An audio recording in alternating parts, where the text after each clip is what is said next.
시청자 여러분 안녕하십니까? 이어서 광주 전남 뉴스데스크입니다.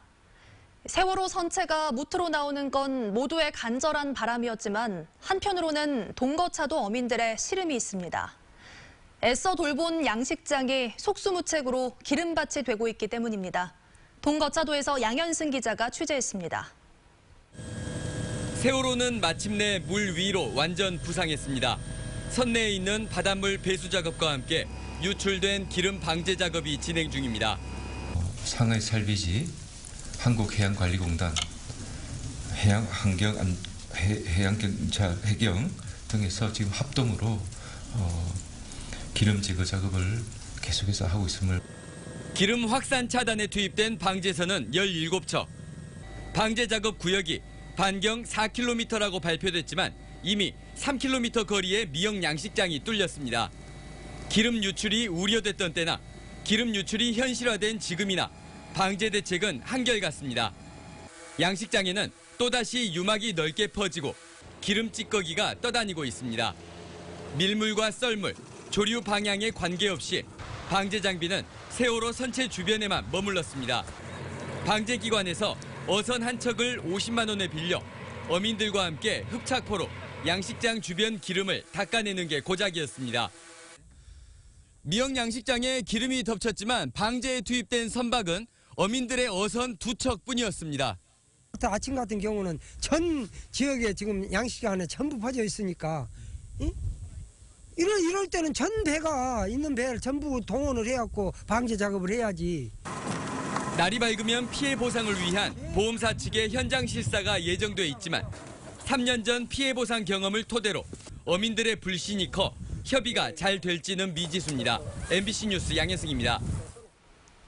호남 민심 향배에 관심이 집중됐던 국민의당과 민주당 경선 결과가 베일을 벗고 있습니다. 국민의당 호남 경선에서 안철수 후보가 압승한 가운데 민주당은 내일 결과가 나옵니다. 보도에 김철원 기자입니다.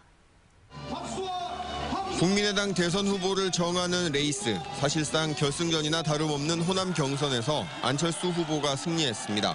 안 후보는 60%를 득표해 22%를 얻은 손학규, 16%를 얻은 박주선 후보를 압도했습니다. 비가 오는 궂은 날씨에도 예상치를 뛰어넘는 6만 명이 투표에 참가하자 국민의당은 집을 떠났던 민심이 돌아왔다며 반색했습니다. 많은 시도민들이 나와서 투표를 해주신 것은 역시 국민의당에 한번 잘해보아라 하는 기회를 또 한 번 주신 것으로 저는 판단합니다. 이제 관심은 비슷한 날짜에 치러진 민주당 호남 경선 결과에 쏠리고 있습니다. 토요일과 일요일에 치러진 호남권 선거인단 27만 명의 표심이 어디로 흘러갔는지가 초미의 관심사입니다. 토요일 국민의당 선거 결과가 민주당 ARS 투표에 어떤 영향을 줬는지도 관전 포인트입니다. 그리고 이미 안철수 대세론이 확인이 됐기 때문에 일정한 거울 이미지 같은 게 형성이 영향을 미칠까요? 네. 여기는 게임 끝났으니까 투표할 의미가 없다. 이렇게 갈지를 보여주는 단초가 광주 경선이겠죠. 문재인 후보가 과반 득표에 성공할 것인지 이재명, 안희정 후보 중 누가 2위를 하고 또 1위와의 득표차는 얼마나 될 것인지 광주 대첩 결과에 관심이 집중되고 있습니다. MBC 뉴스 김철원입니다. 고흥의 유자 산업이 된서리를 맞고 있습니다. 중국 수출 감소에 가격 하락까지 그야말로 엎친 데 덮친 격인데요. 당분간 이런 상황이 지속될 것으로 보여 농가와 업체의 시름이 깊어지고 있습니다. 김종수 기자가 취재했습니다. 고흥의 한 유자 가공 공장. 평소에 수출 물량으로 가득 차야 할 창고가 썰렁하기만 합니다. 그동안 이곳에선 지역에서 재배된 유자를 가공 수출해 농가에 힘을 보태왔습니다. 하지만 중국 수출 물량이 절반 이하로 줄면서 매출 감소에 따른 인력 감축을 고민해야 할 처지에 놓였습니다. 중국 수출이 한 60% 감소를 해서 아주 수출이 지금 어려움을 겪고 있습니다. 일손도 지금 많이 줄어들고 있고 저희들 입장에서는 굉장히 어려움이 지금 당쳐가고 있습니다. 조사 결과 전남의 농수산물 수출 상위 5개 품목 가운데 유자차의 하락폭은 눈에 띕니다. 중국 수출길이 막히면서 광주 전남의 대중국 유자차 수출 물량은 40% 가까이 줄었습니다. 여행업의 타격이 현실로 나타난 가운데 이처럼 지역 농업의 피해도 수면 위로 떠오르고 있습니다. 전국 유자 생산량의 60% 이상을 차지하고 있는 고흥군에서도 대책 마련에 분주합니다. 수출 물량 감소 이전부터 이미 유자 가격이 크게 떨어져 재배 농가들의 피해가 예상됐기 때문입니다.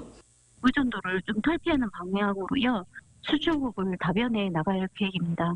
고부가가치 제품과 다양한 상품 개발을 위한 노력을 특화 작물의 지속적이고 안정적인 재배를 위해 선제적 대응이 무엇보다 절실합니다. 중국의 사드 보복 조치에 따른 다양한 분야의 경제적인 타격이 현실화하면서 정부 정책을 바라보는 농민들의 마음은 더욱 불안해지고 있습니다. MBC 뉴스 김종수입니다. 풍영정천에서 발견된 기름띠는 동식물성 기름이 아닌 석유 종류인 것으로 드러났습니다. 광주 광산구청 등은 풍영정천에 떠있는 기름을 채취해 보건환경연구원에 의뢰한 결과 석유 제품인 것으로 확인됐다며 하남공단 내 공장들을 상대로 기름을 유출한 곳을 찾고 있다고 밝혔습니다. 오늘 오전부터 구청 직원 등 200여 명의 직원을 동원해 방제 작업을 벌인 환경당국은 앞으로 3, 4일 이내에 방제 작업을 마무리한다는 방침입니다. 전남 동부 지역에서 영화나 드라마를 촬영하는 제작팀의 다각적인 지원이 이루어집니다. 전남 영상위원회는 여수시와 함께 11월 말까지 제작되는 국내외 영상물 가운데 지역에서 5차례 이상 촬영하는 제작물에 대해 총 사업비의 30%를 지원하기로 했습니다. 전남 영상위는 이와 함께 여수와 순천, 광양 지역에서 머물며 시나리오를 쓰려는 작가들에게 숙박비와 현장 방문 교통비를 지원하는 창작 지원 사업을 실시하기로